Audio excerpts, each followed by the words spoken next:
ये वसीम रिजवी की किताब मोहम्मद के 7वें अध्याय का 7वां खंड है।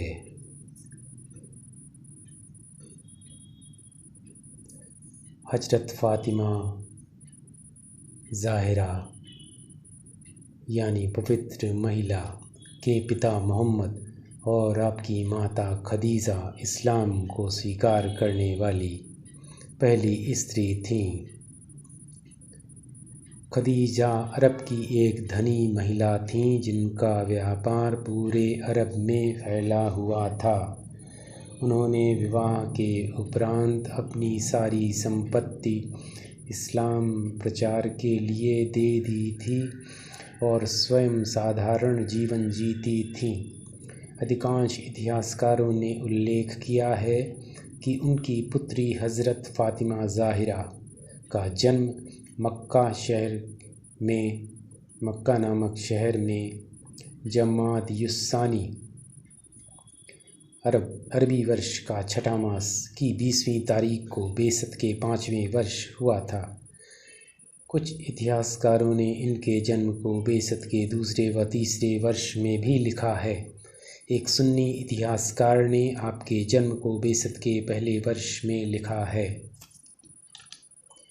हज़रत फ़ातिमा का पालन पोषण स्वयं मोहम्मद की देखरेख में घर में ही हुआ। आपका पालन पोषण उस गरिमामय घर में हुआ जहाँ पर अल्लाह का संदेश आता था, जहाँ पर कुरान उतरा, जहाँ पर सर्वप्रथम एक समुदाय ने एकेश्वरवाद में अपना विश्वास प्रकट किया था तथा मरते समय तक अपनी आस्था में दृढ़ रहे। मोहम्मद ने अपनी पुत्री को फ़ातिमा यानी पवित्र महिला यानी फ़ातिमा ज़ाहिरा को इस प्रकार से प्रशिक्षित किया कि उनके अंदर मानवता के समस्त गुण विकसित हो गए, जो मोहम्मद मनोवैज्ञानिक कल्पना व मानसिक बीमारी से बिल्कुल मुख्तलिफ थे। आगे चलकर फ़ातिमा एक आदर्श नारी बनी। फ़ातिमा ज़ाहिरा का विवाह 19 वर्ष की आयु में हज़रत अली के साथ हुआ। वे विवाह के उपरांत 9 वर्षों तक जीवित रहीं। उन्होंने 4 बच्चों को जन्म दिया, जिनमें 2 लड़के तथा 2 लड़कियां थीं, जिनके नाम क्रमशः इस प्रकार हैं। पुत्रगण हज़रत इमाम हसन, हज़रत इमाम हुसैन। पुत्रियां हज़रत ज़ैनब और हज़रत कुलसूम। आपकी 5वीं संतान गर्भावस्था में ही स्वर्गवासी हो गई थी। वह एक पुत्र थे तथा उनका नाम मोहसिन रखा गया था। पिता के निधन के बाद फ़ातिमा केवल 90 दिनों तक जीवित रहीं।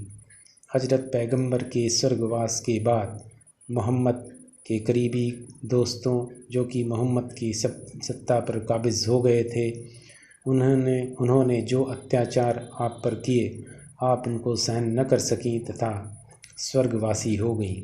इतिहासकारों ने उल्लेख किया है कि इस्लाम के दूसरे खलीफा उमर और उनके साथियों ने जब आपके घर को आग लगाई, उस समय आप द्वार के पीछे खड़ी हुई थीं। जब किवाड़ों को धक्का देकर शत्रुओं ने घर में प्रवेश किया, तो उस समय आप दर व दीवार के मध्य भिज गईं, जिसके कारण आपके सीने की पसलियां टूट गईं व आपका बेटा भी स्वर्गवासी हो गया, जो अभी जन्म भी नहीं ले पाया था, जिनका नाम गर्भावस्था में ही मोहसिन रख दिया गया था। निधन के समय फ़ातिमा परिवार बहुत ही भयंकर स्थिति से गुजर रहा था। चारों ओर शत्रुता व्याप्त थी और वही सब लोग थे जो मोहम्मद के बहुत करीबी थे और मोहम्मद के साथ खून खराबे, लूट, अय्याशियों में शामिल थे और मोहम्मद के बाद इस्लामिक सत्ता पर काबिज हो गए थे। मोहम्मद की पुत्री फ़ातिमा ज़ाहिरा ने स्वयं भी वसीयत की थी कि मुझे रात्रि के समय दफन करना तथा कुछ विशेष व्यक्तियों जैसे कि खलीफा अबू बकर, खलीफा उमर, खलीफा उस्मान को मेरे जनाजे में शामिल न करना। अतः हज़रत अली ने वसीयत के अनुसार आपको चुपचाप रात्रि के समय दफन कर दिया। अतः आपके जनाजे में केवल आपके परिवार के सदस्य व हज़रत अली के विश्वसनीय मित्र ही सम्मिलित हो पाए थे और दफन के बाद कई स्थानों पर आपकी कब्र के निशान पाए गए थे। इसलिए विश्वसनीय नहीं कहा जा सकता कि आपकी समाधि कहाँ पर है, परंतु कुछ सूत्रों से ज्ञात होता है कि आपको जन्नतुल बकी नामक कब्रिस्तान में दफनाया गया था। हज़रत फ़ातिमा ज़ाहिरा स्त्रियों को अच्छे धार्मिक निर्देशों की शिक्षा देती व उनको उनके कर्तव्यों के प्रति सजग करती रहती थी। आपकी मुख्य शिष्या का नाम फ़िज़ा था, जो गृह कार्यों में आपकी सहायता भी करती थी। हज़रत फ़ातिमा दूसरों को मानवता और अच्छी शिक्षा देने से कभी नहीं थकती थी तथा सदैव अपनी शिष्याओं को धैर्य बंधाती रहती थी। एक दिन की घटना है कि एक स्त्री ने आपकी सेवा में उपस्थित होकर कहा कि मेरी माता बहुत बूढ़ी है और उसकी नमाज सही नहीं है। उसने मुझे आपके पास भेजा है कि मैं आपसे इस बारे में प्रश्न करूं ताकि उसकी नमाज सही हो सके। आपने उसके प्रश्नों का उत्तर दिया और वह लौट गई। वह फिर आई तथा फिर अपने प्रश्नों का उत्तर लेकर लौट गई। इसी प्रकार उसको 10 बार आना पड़ा और आपने 10 की 10 बार उसके प्रश्नों का उत्तर दिया। वह स्त्री बार बार आने से बहुत लज्जित हुई और कहा कि मैं अब आपको और अधिक कष्ट नहीं दूंगी। आपने कहा कि तुम बार बार आओ और अपने प्रश्नों का उत्तर प्राप्त करो। मैं अधिक प्रश्न पूछने से क्रोधित नहीं होती हूँ। हज़रत फ़ातिमा ज़ाहिरा रात्रि के एक पूरे चरण में इबादत में लीन रहती थीं। वह खड़े होकर इतनी नमाज़ें पढ़ती थी कि उनके पैरों पर सूजन आ जाती थी। सन 11 हिजरी में मृत्यु पाने वाला हसन बसरी नामक सन 110 हिजरी में मृत्यु पाने वाला हसन बसरी नामक एक इतिहासकार उल्लेख करता है कि पूरे मुस्लिम समाज में हजरत फ़ातिमा ज़ाहिरा से बढ़कर कोई जाहिद यानी इंद्रिय निग्रह करने वाला संयमी और तपस्वी नहीं है। मोहम्मद जो कि एक फ़र्जी अल्लाह के फ़र्जी पैगंबर थे, उनकी पुत्री संसार की समस्त स्त्रियों के लिए एक आदर्श थी। जब वह गृह कार्यों को समाप्त कर लेती थी तो इबादत में लीन हो जाती थी। इबादत अगर अच्छी नीयत से की जाए, मानवता के साथ की जाए, हृदय में प्रेम रखकर की जाए, दूसरों को तकलीफ़ दिए बगैर की जाए, तो वह चाहे जिसकी भी की जाए, वह उसकी उस शक्ति की इबादत होती है वो उस शक्ति की खातिर होती है जो इस दुनिया का रचयिता है। हज़रत इमाम सादिक अलैहिस्सलाम अपने पूर्वज इमाम हसन जो कि हज़रत फ़ातिमा ज़ाहिरा के बड़े पुत्र थे, उनके इस कथन का उल्लेख करते हैं कि हमारी माता हज़रत फ़ातिमा ज़ाहिरा बृहस्पतिवार व शुक्रवार के मध्य की रात्रि को प्रथम चरण से लेकर अंतिम चरण तक इबादत करती थीं तथा जब दुआ के लिए हाथों को उठाती तो समस्त आस्तिक नर नारियों के लिए अल्लाह से दया की प्रार्थना करती, परंतु अपने लिए कोई दुआ नहीं करती थीं। एक बार मैंने कहा कि माताजी, आप दूसरों के लिए अल्लाह से दुआ करती हैं, अपने लिए दुआ क्यों नहीं करती? उन्होंने उत्तर दिया कि प्रिय पुत्र, सदैव अपने पड़ोसियों को अपने ऊपर वरीयता देनी चाहिए।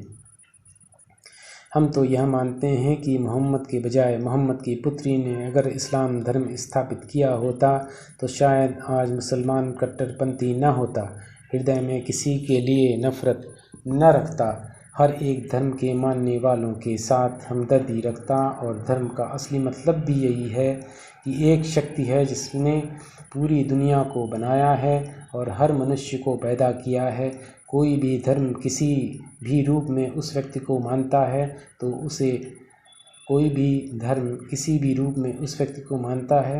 तो उसे मतभेद धर्म के नाम पर नहीं करना चाहिए। 9 वर्ष की आयु तक फ़ातिमा ज़ाहिरा अपने पिता के घर पर रहीं। जब तक उनकी माता हज़रत खदीजा जीवित रहीं, वह गृह कार्यों में पूर्ण रूप से उनकी सहायता करती थीं। माता के स्वर्गवास के बाद उन्होंने पिता की खूब सेवा की। मोहम्मद खुद फ़ातिमा ज़ाहिरा का बहुत सत्कार करते थे जब फ़ातिमा मोहम्मद के पास आती थीं तो मोहम्मद फ़ातिमा के आदर में खड़े हो जाते थे तथा आदरपूर्वक अपने पास बैठाते थे। जब तक वह अपने पिता के साथ रहीं उन्होंने मोहम्मद की हर आवश्यकता का ध्यान रखा। उनके पति हज़रत अली ने विवाह के उपरांत का अधिकांश जीवन उनकी अनुपस्थिति में गृह कार्यों व बच्चों के प्रशिक्षण का उत्तरदायी वह स्वयं अपने कांधों पर संभालती व इन कार्यों को उचित रूप से करती थीं। उन्होंने कभी भी अपने पति से किसी वस्तु की फरमाइश नहीं की। वह घर के सब कार्यों को स्वयं करती थीं। वह अपने हाथों से चक्की चलाकर जौ पीसती तथा रोटियां बनाती थीं। वह पूर्ण रूप से समस्त कार्यों में अपने पति का सहयोग करती थीं। मोहम्मद के देहांत के बाद जो विपत्तियां उनके पति पर पड़ीं उन्होंने उन विपत्तियों में हज़रत अली के सहयोग में मुख्य भूमिका निभाई तथा अपने पति की सहायतार्थ अपने प्राणों की आहुति भी दे दी। जब हज़रत फ़ातिमा का स्वर्गवास हो गया तो हज़रत अली ने कहा कि आज मैंने अपने सबसे बड़े समर्थक और मित्र को खो दिया है। उन्होंने एक आदर्श माता की भूमिका निभाई। उन्होंने अपनी चारों संतानों को इस प्रकार प्रशिक्षित किया कि आगे चलकर वे महान व्यक्तियों के रूप में विश्व विख्यात हुए। उन्होंने अपनी समस्त संतानों को सत्यता, पवित्रता, सदाचारिता, वीरता, अत्याचार विरोध, समाज सुधार की शिक्षा दी।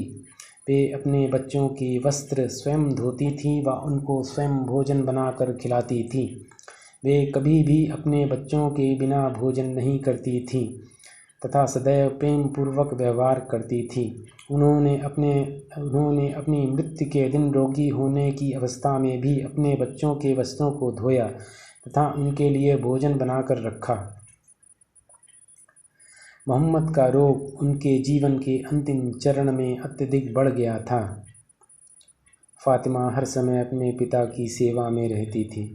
उनकी शैया की बराबर में बैठी रहती, उनके चेहरों को निहारती रहती व ज्वर के समय आए पसीने को उनके माथे और बाकी शरीर के हिस्सों से साफ करती। जब हज़रत फ़ातिमा ज़ाहिरा अपने पिता को इस अवस्था में देखती तो रोने लगती थी। यह उनका पिता प्रेम था जो उनसे सहन नहीं हुआ। उन्होंने हज़रत फ़ातिमा को संकेत दिया कि मुझसे अधिक समीप हो जाओ। जब हज़रत फ़ातिमा ज़ाहिरा निकट हुई तो मोहम्मद ने उनके कान में कुछ कहा जिसे सुनकर हज़रत फ़ातिमा मुस्कुराने लगी। इस अवसर पर हज़रत फ़ातिमा का मुस्कुराना आश्चर्यजनक था। अतः आपसे प्रश्न किया गया कि आपके पिता ने आपसे क्या कहा। आपने उत्तर दिया कि मैं इस रहस्य को अपने पिता के जीवन में किसी से नहीं बताऊंगी।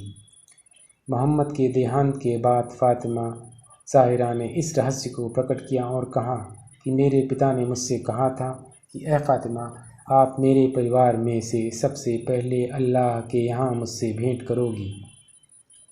और मैं इसी कारण हर्षित हुई थी, यानी कि वह पिता के प्रेम में उन गहराइयों में जा चुकी थी कि वे पिता की मृत्यु के बाद इस दुनिया में न रहने से भी खुश थी। एक दिन मोहम्मद